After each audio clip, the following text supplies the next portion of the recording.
next talk is going to be by Gabriella Waters. She's the founder of Progressive Heuristics, and her talk is going to be on smart cities, IoT deployment, equity and fairness. So a little bit about Gabriella Waters. Gabriella Waters is a data scientist, a cognitive researcher, and the founder of Progressive Heuristics, which is a tech company focused on innovations that make artificial intelligence and neural network technologies more accessible and equitable across all populations. She is also the director of public relations for the Morgan State University Center for Equitable AI and Machine Learning Systems. In her research, Gabriella is interested in studying the intersection between human neurobiology and learning and the intelligent systems that make use of the foundations for improved human-computer synergy. She develops technology innovations with an emphasis on support for neurodiverse populations, as well as the creation of more robust systems that function in the absence of human interaction. We are very pleased and proud to be able to present Gabriella Waters. All right, thank you so much.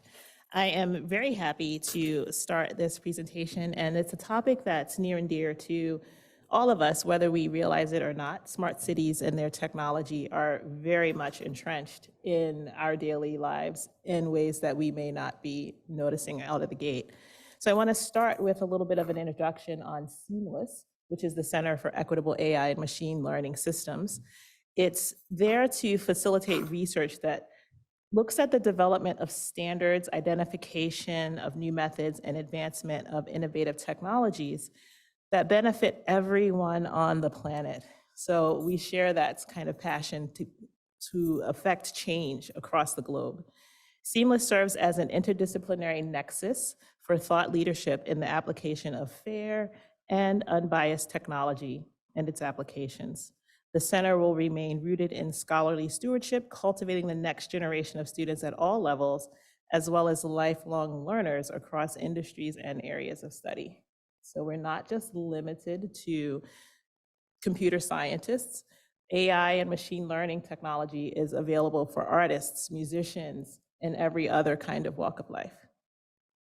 Our mission at Seamless is to focus on a few areas. We conduct research on improving transparency and articulating purpose in AI models.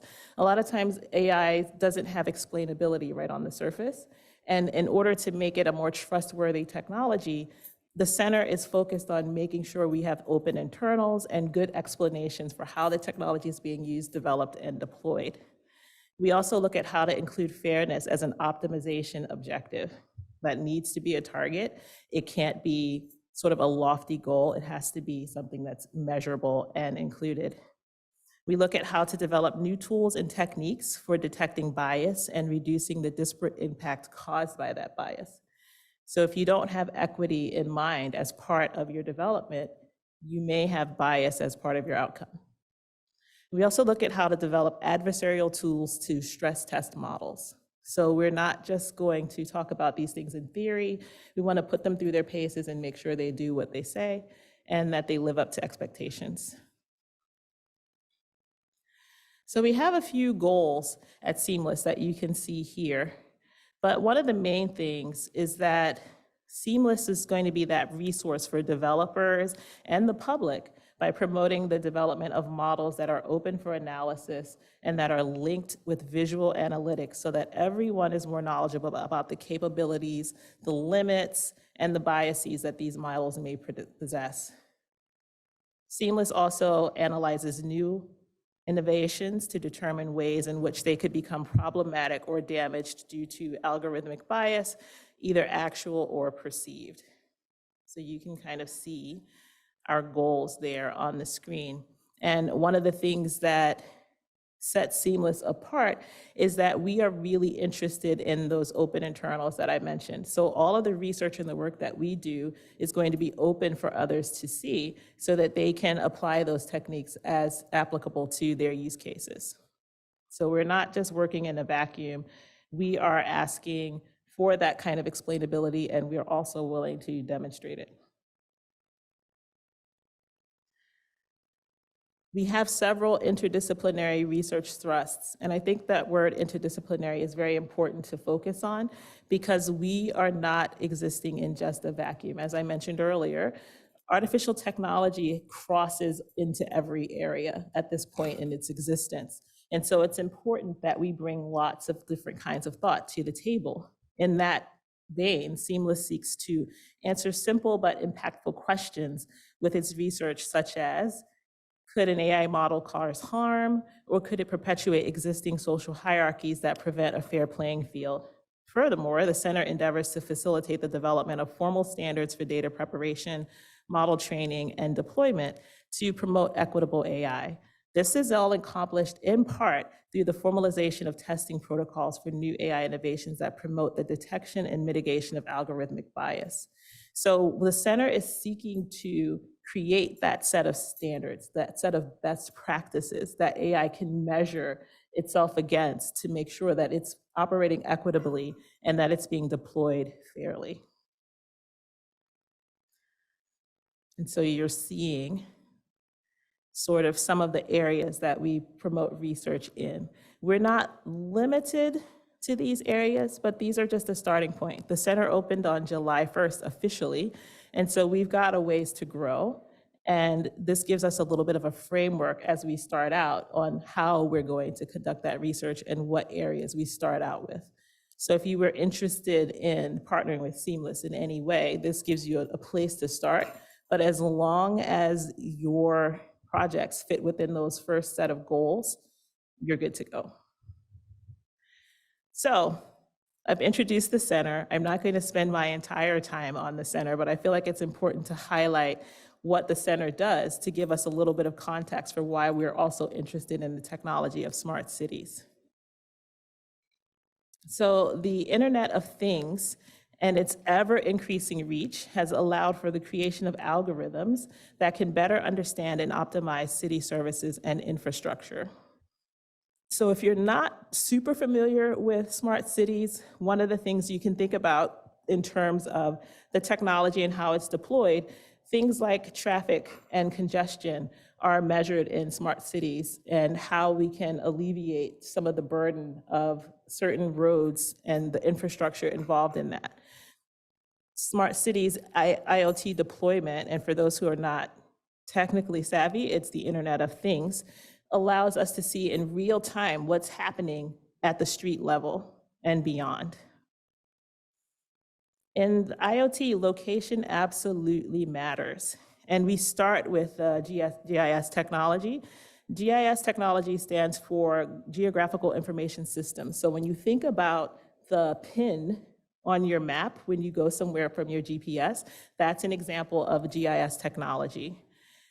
That technology enables us to apply location practices to any environment, including cities. Beyond geotagging, GIS can allow for visualization of different kinds of data on one map, like buildings, vegetation, and streets. This integration of data provides insight on the relationships and patterns that can be visualized. So the way we use the data that we get from the GIS can be visualized on one map, and we can see, using the data and modeling it, exactly what's going on from the street level to how many trees are there, how many cars are there, how many buildings, and make sure that when we're planning appropriately. So the GIS is important, but these next three concepts as part of that are what drive the entire system. The system of record enables government agencies and departments to manage the record, resources, and assets across a city. So think about sanitation, water, land, planning, records. All of that is contained under the system of record. The system of engagement allows location-aware apps and maps to be available across devices with the sharing of knowledge in mind. So, you know, if you're on your smartphone and you ask for the nearest market, it's going to show you the nearest market, but it's going to make assumptions on what else you might want that's nearby. System of engagement is behind that. So those other options, those things are part of that system of engagement. System of insight, identification of patterns for insights on city systems like congestion, spending, people movements, crime, all of those kinds of things. So the system of insight lets us know how people are moving throughout that city in that area and what they're doing. Are they spending more time in the shops? Are they spending more time congregating? What are people doing? That's what your system of insight provides in terms of data that we can look at. So which locations are given priority? That's a question that we look at when we look at the data and how we answer that. Is the data that's collected in the planning process being interpreted based on need, marketability, or other factors? What metrics are important when considering where to allocate dollars? Do cities overinvest in some neighborhoods while neglecting others? We have technology to make decisions that are supported by meaningful data. The questions we just asked are important litmus tests to ensure that we are doing our due diligence for meaningful outcomes for all residents and areas, or if we're creating continuous loops of serving or even over-serving some areas while underserving others. So we probably can think of some examples of residences and areas that are continuously overfunded, and they are continuously inundated with new technology and new improvements, while other areas aren't at all. And while it doesn't seem like it's an issue, what happens is that continuous loop means that there are sections of the city that are left behind, and that creates pockets of influence, and that influence can be in a positive or a negative way. So how do we promote that fairness in access? From a purely data-driven perspective, multiple data sets are required to visualize and understand where inequities are present so they can be addressed fairly. Cities across the country saw the significant disparities in equity during the pandemic and resulting quarantine. As smart city technology evolves, the reduction and eventual elimination of disenfranchisement in certain areas has to be addressed. We must use the right data to generate valid, actionable needs assessments to achieve goals with strategic benchmarks. So as data scientists, a lot of us have ideas on what that means in terms of the right kinds of data. But what kind of benchmarks can we apply to that data? So we can look at reduction in traffic congestion. We can look at improved land use and fewer vacant buildings and abandoned lots. We can look at green spaces in more neighborhoods and not just in some. So what are some ways that we can promote equity in smart cities? Inclusive data-driven innovation and analytics can improve the well-being, resiliency, and health of cities. Cities can leverage partnerships with universities and other organizations to develop high-impact, responsible data-driven analytics and research projects to address complex challenges and opportunities on behalf of community stakeholders and local governments. But that sounds good, and it sounds like someone else's job. Those of us who are the keepers or disseminators of the data used to make those decisions are also obligated to present it without bias and with equitable analytics in mind. So that means you can't sugarcoat anything, you can't continuously prop up certain data points and suppress others. You have to just present the data for what it is so people can make informed decisions and choices. So we started out talking about seamless, and we're going to bring it back into seamless here. The center's focus on equitable development, deployment, and use of technology is the driving force behind its research projects. So here are two examples of research happening right now at Seamless. And the first is building health equity through artificial intelligence and machine learning. Healthcare continues to be an area of great focus for improving equity. Cities are devoting more resources to pinpointing the sources of the challenge to ensure better health outcomes for all residents, regardless of their neighborhoods. As AI is further adopted for use in diagnoses and other systems, the need for unbiased, equitable, trustworthy intelligence systems grows. Our research in this area has direct impacts on how smart cities can evolve and update the implementation of their technology moving forward. So if you know there's health equity issues with artificial intelligence and you're planning a new medical center, wouldn't it be nice to bring these two sets of data to the same table and make sure that we're having the same conversation about the same needs? The second piece of research is excellence in research building an equitable and sustainable logistics system in rural areas with drones. So the moment we say drones, everyone thinks the cool factor of drones, but what do drones offer us? They offer us reach. They offer us the ability to be nimble and responsive. So while research in building equitable and sustainable logistics systems using drones focuses on rural areas in this particular example, the implications for smart cities is clear. As we saw a few slides back, smart cities make use of technology to tackle logistics challenges and which problems are addressed and how often come down to equitable decision-making processes.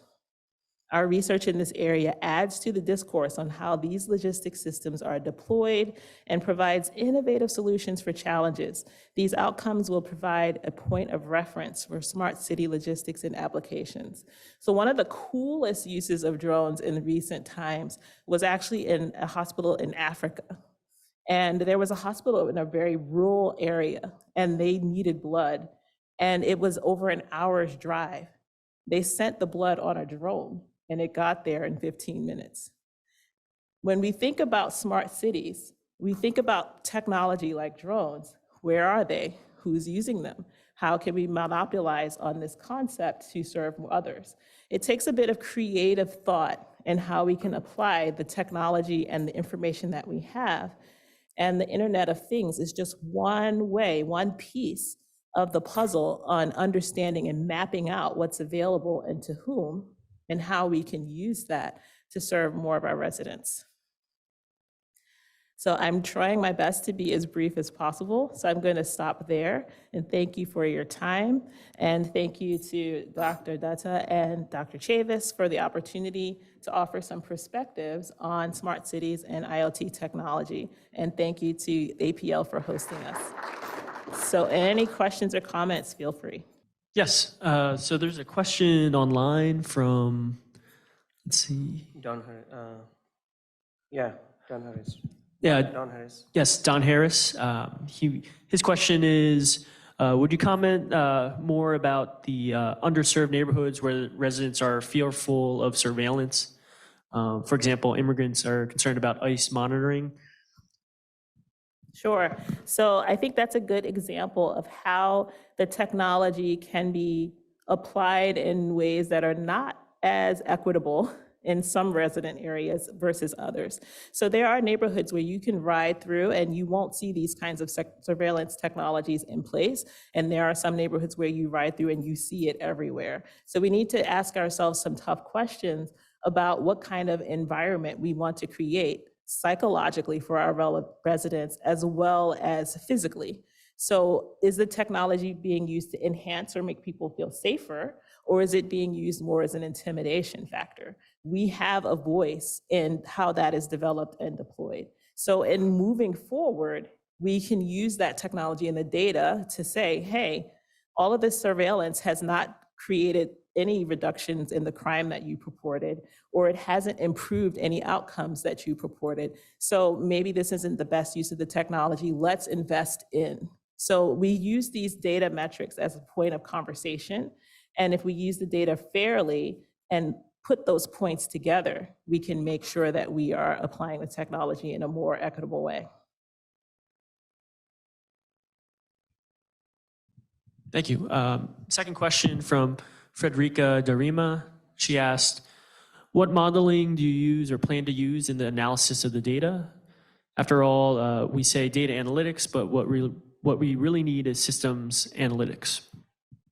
So that's a good question. And I think it's going to always depend.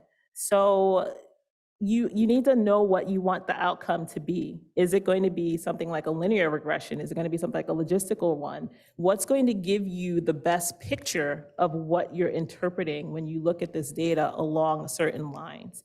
So yeah, we can use data analysis, we can use systems analyses as well, but answering the question of what you're trying to see is going to help you decide what you need to model and how.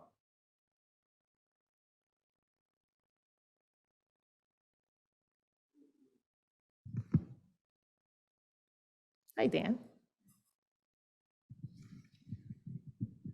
How do you deal with the non-technical aspects of smart cities and smart cities? I mean, for example, one of the things that may be really valuable in the city is pedestrian areas. How do you measure if they're being applied in an equitable way? So the good thing about the Internet of Things and GIS systems is that even those who are kind of averse to technology are still walking around with portable GPS systems in their pockets. So we can tell where they are, how they're moving, what they're doing, and we can make decisions on the best services with that in mind. We can also make some really bad decisions on that as well, based on what we hope to see as patterns. So sometimes it's better to work with the actual patterns that you are observing now versus what you hope will be the uptake in utilization. So I think that as we continue to move forward, there's not going to be a person really left who doesn't walk around with some kind of geotagging device that gives us insight on where people are and where they're moving. Are they walking in places that don't have sidewalks, for instance? Are there lots of accidents happening at certain intersections because there is a circle and no sidewalk and no real meaningful way for pedestrians to move through it? So we have to start being really like eyes on the actual subject area so that we can track that meaningfully. And we do it when we want to. And you know, if I want to know the migration patterns of Canada geese, I can get that in a heartbeat. We can get that same data in our smart cities based on that kind of geotagging. So you talked about how do you, about the equity using these technologies, and you talked about bias in the data. Can you give examples of how data could be used to create these biased outcomes? So in situations, let's take a neighborhood has been traditionally underserved in terms of dollars invested in the area.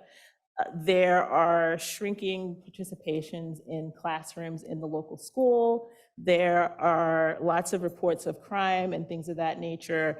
And there is a lower value in the property taxes. So what a person may decide is this area is really kind of crumbling and being destitute. And we shouldn't invest a whole lot. We would be better off closing that school, relocating people to a new area, letting those houses go, just write them off. Where if you were unbiased in that situation, you might see opportunities for an influx by offering a recreational center, offering other resources to engage with the community and give them things to do instead of constantly taking things away. So a bias in the potential of that area can cause you to under-invest in it so that these things exacerbate to a level where it's almost irretrievable. And I think that's a common thing that we see in a lot of residential areas because it's like, well, they're not performing, so they can't be rewarded with the investment of these dollars.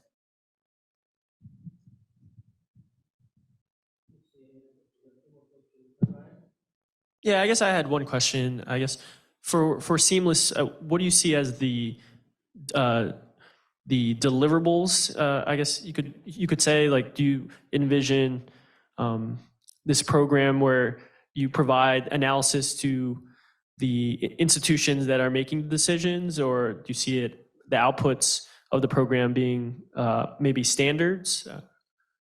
So I think it depends on what you mean by the deliverable. It depends on how Seamless would be engaged. If we were working with, let's say, the entire state of Maryland, and they wanted us to look at the state zip code by zip code and look at smart city technology and deployment, I think for a deliverable, we would start out with making sure that the systems itself is equitable.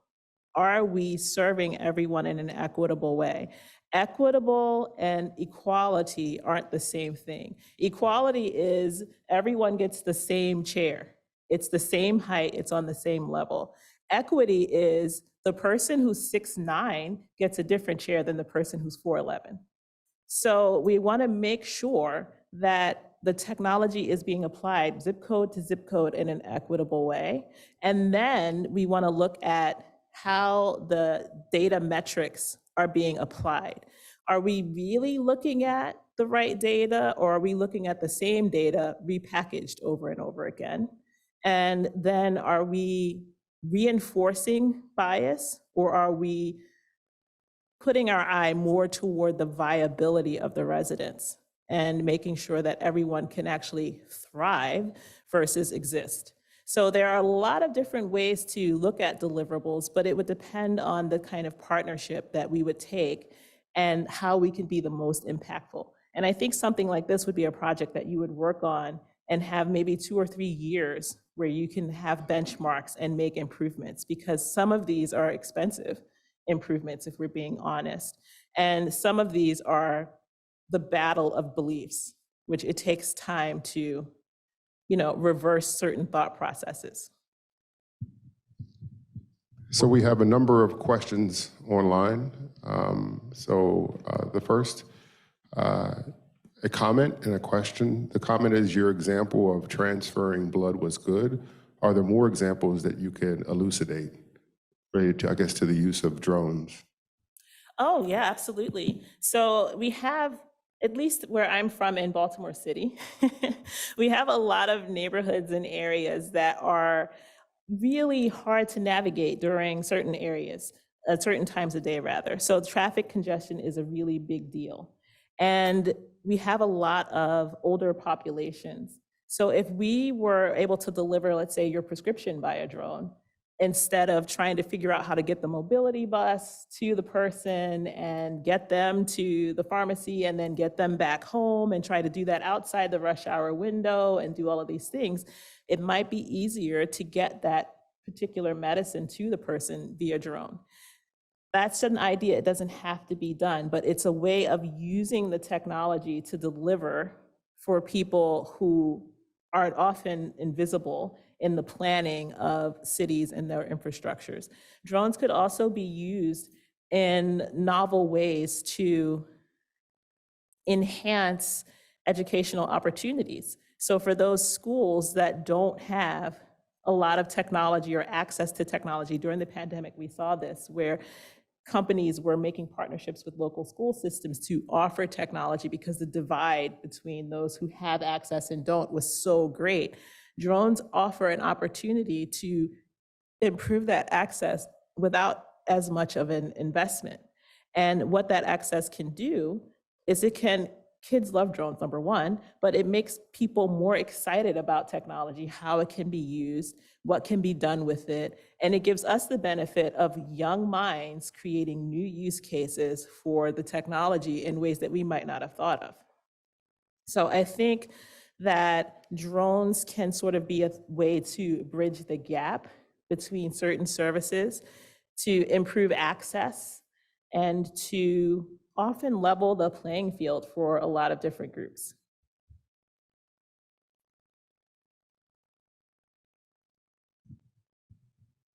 Another question was from Donald Duncan. How are you thinking about the cybersecurity issues associated with use of drones in smart cities? So there are lots of different ways to deal with cybersecurity with autonomous instruments like a drone. And it really depends on the use of the drone in which situations. So in the rural areas in our example for the research, we have, the system is pretty well locked down so that it can't be hacked by an outside force.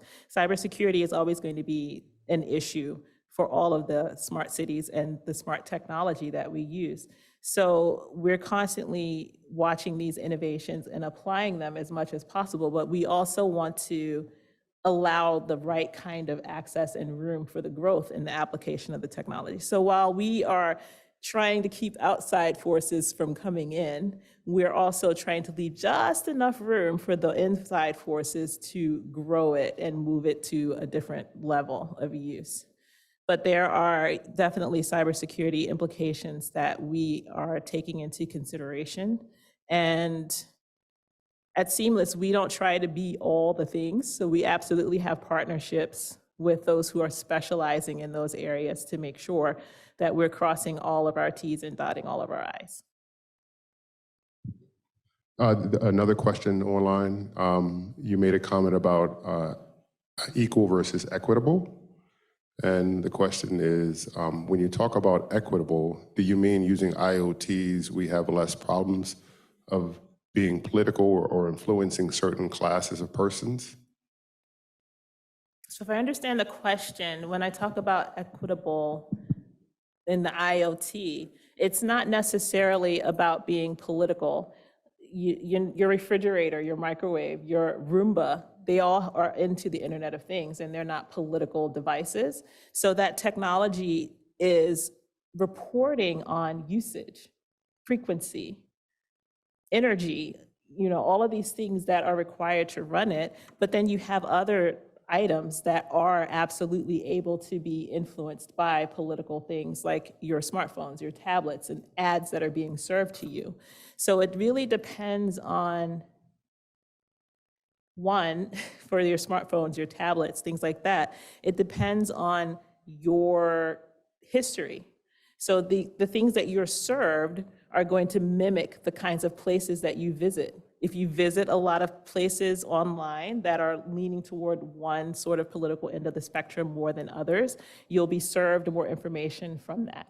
If you visit places that are owned by people that lean in that political direction, your phone will pick up on that and will follow that and serve you more of those kinds of ads. So if you've ever had the opportunity to be with someone that you haven't seen in a while, and then when you get back, you're getting ads served to you that you hadn't been before, it's because your phone and GPS communicated with their phone and GPS, and now it's serving, because you visited them, you must like them, you must think like them, and it's a snowball. And so what happens is that's how you can get that political leaning, through what you visit, what your friends visit, what your families visit, and it can be done that way. Not all of the IoT is so sensitive, but some parts are.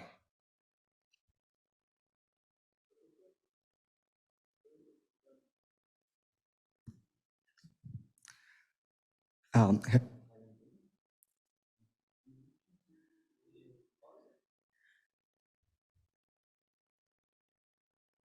I can hear him, so if I need to repeat it, I can repeat it for the Zoom members. I think it's on now. Take No? this. Take this.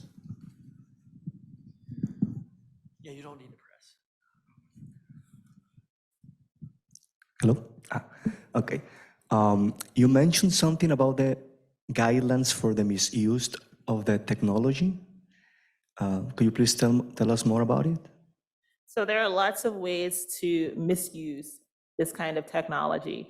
You can misuse smart city technology in order to further disenfranchise a group, to create barriers to access for certain groups. A good example is, if you look at West Baltimore versus East Baltimore, environmentally, their infrastructure is different. There are very few sewer drains in West Baltimore. There are very few green spaces, where in the east part of the city, it's the opposite. Lots of sewer drains, storm drains, trees, grassy areas, things of that nature. So the West Baltimore represents an area where the planning and the infrastructure that was set in motion was kind of misused, so that it's almost like a punishment versus a reward system. And when you have something like that, it's very easy to overlook when you are just seeing data points, when you don't see the whole picture, which is why that kind of GIS integration that allows you to see streets, buildings, trees, trash cans, sewer openings, all of those kinds of things, it's harder to hide inequity in that system, in that model. So That's the really good concrete example that I can give of something that's happening right now. So when it rains in certain areas in the city, they flood every single time because there's nowhere for the water to go. And we know that there's nowhere for the water to go, but there still aren't any sewers. And so that means that year after year, that choice has been made to maintain that infrastructure versus changing it. You started off with the phrase, and I think we've talked about it a little bit, if you have equity in mind, you will decrease bias. I think it's a great, heuristic, if I could steal from the name of your Well, company. you go on and let me get you a t-shirt. And when we come to designing systems, those kinds of heuristics are nice, but they need to be really measurable. And so, if equity, would it be just as useful if that heuristic was, if you have diversity in mind, you will address bias? Because I think we can measure diversity in a lot of different dimensions easier, and we can require it, quite frankly, in a system design. Equity is a bit more of a balance of values, and it's hard to specify that in a system design, whereas, specifying, addressing diversity, therefore reduces bias. Does that water down that heuristic? Would it still be useful? Do you have any sense on that? I think you can have both, because equity can be measured based on how you want to implement it. So if you are thinking with equity in mind, you are thinking as you plan that city that there have to be a certain number of wheelchair cuts in the sidewalk so that there's accessibility for more people. If you're thinking about diversity, it may not come to mind that you need to have a certain number of sidewalk cuts in order to allow people with wheelchairs to access it. It just may come into your mind that these stores are wheelchair friendly, but the sidewalk might not be. So they're both good things and they're both necessary, but they're both the heuristics that you measure with because you need them both. They kind of feed off of each other. It's like an Ouroboros, it just keeps going around. And what we need to think about is how we apply what we want the outcome to be and the measuring process. So you have to work backwards. You can't just go in thinking, we're going to just build a better shopping mall in this area. You have to work backwards and say, who are these customers? Who do we want to serve? How do we want to serve them? What do we do to make that happen? And that's going to give you the equity and diversity at the same time. And then you can measure them both with the phone data, with the information that you learn about who's coming and who's not. So you can measure the phones that have disability options turned on or off. If those options are turned on, are these people coming or are they not coming? You can track that. Your phones have a lot of data on you to determine how diverse the population is that is accessing that whole network. Are the people that we want coming, or are they not? So we can look at diversity and equity and access and all of those things as separate data points and then kind of correct the system. In some cases, I feel like with smart cities and IoT, you have to overfit. I know we don't want to do that, but we have to overfit because we've underfit for so long that we are missing too many pieces.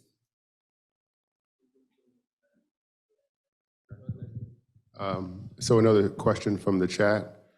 What have been key hurdles to smart city deployments? Cost, technology, policy standards, et cetera. What do you think are some of the key hurdles to smart city deployments? I'm going to say yes.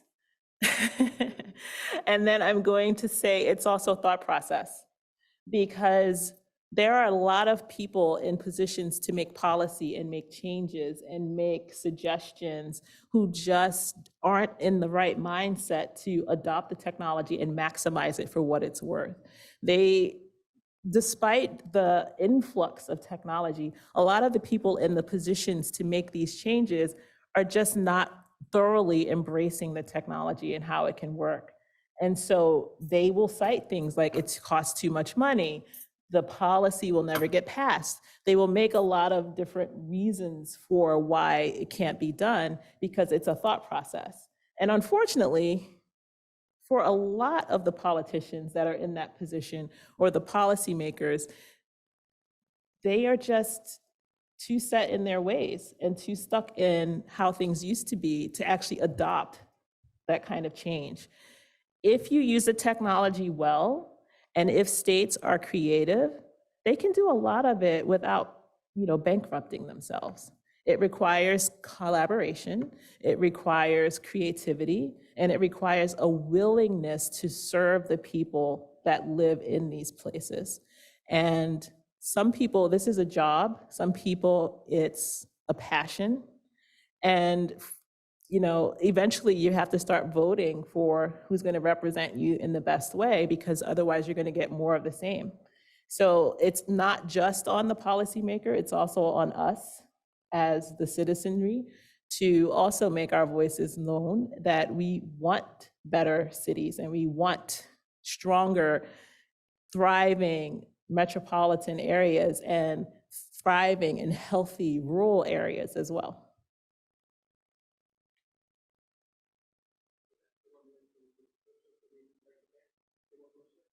You know what? I will take I just knew I was going to stand here and be staring like while the Jeopardy music played and someone pulled me off the stage with a hook. So I'm like, yes, ask all of the questions.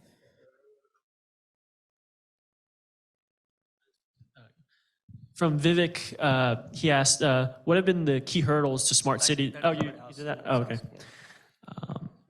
From Greg Koenig, he asked, is it possible to generate electricity by piezoelectric in subway elevators and in high traffic areas for people?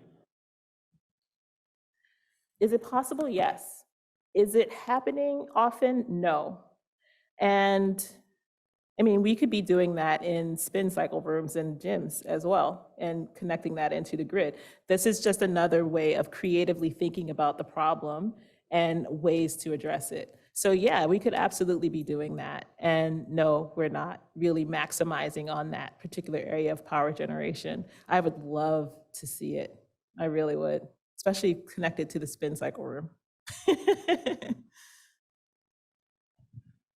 So next question from Amruthar Narasimhan. When you talk about equitable, do you mean using IoTs we have less? We done that? Oh. Excuse me. From Fazal Mahmood, given the recent escalation in cyber threats, in your opinion, what type of security challenges would be presented to smart city deployments? So for me, it's really looking at how well you can close a system that has to access public networks in the way that it does. IoT technology is not exclusive to the city that it's located in. These devices are communicating to outside entities. And when you can't control who they're talking to, the back doors all start to open. And that's where the cybersecurity threats come in. And it's also, the biggest threat in terms of cybersecurity is the individual user themselves, because they are constantly hooking into networks and sharing things without thinking about how secure the Wi-Fi is where they are and what kinds of data they are sharing and things of that nature. So we're never going to overcome humanity in terms of how they use the technology, but we can start to look at ways of closing those back doors based on how these pieces of technology communicate with their mothership, for lack of a better term. So your Roomba, how it's communicating and what it's communicating, your refrigerator, your stove, your phone, your tablets, all of these things, these automatic check-ins that happen when you go into restaurants and things of that nature. Who are those things talking to? And then being sensitive to how we can close off some of the back doors in that communication process. So your devices are communicating with at least 2 or 3 different kinds of hosts at any moment, which opens up these channels for hackers to come in. And we've seen that with autonomous vehicles, and we've seen that with other things where people have been able to infiltrate systems and affect them in different ways. So in order for that to happen, you have to have a two-pronged approach of looking at how they communicate, but you can't really factor out the humans in that process.